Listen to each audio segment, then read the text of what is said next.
بسم اللہ الرحمن الرحیم۔ اللہ کے نام سے شروع جو نہایت مہربان رحمت والا ہے۔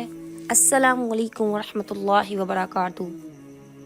حضرت اسماء بنت یزید سے روایت ہے کہ رسول اللہ صلی اللہ علیہ وآلہ وسلم نے ارشاد فرمایا کہ قیامت کے دن سب لوگ زندہ کیے جانے کے بعد ایک وسیع اور ہموار میدان میں جمع کیے جائیں گے، یعنی سب میدان حشر میں جمع ہو جائیں گے۔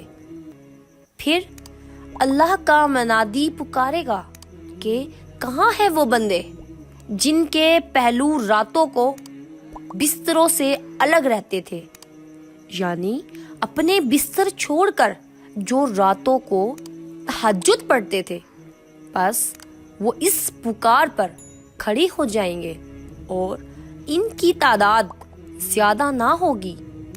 پھر وہ اللہ کے حکم سے بغیر حساب کتاب کے جنت میں چلے جائیں گے۔ اس کے بعد باقی تمام لوگوں کے لیے حکم ہوگا کہ وہ حساب کے لیے حاضر ہوں۔ جزاک اللہ خیرا۔ Subscribe for more videos۔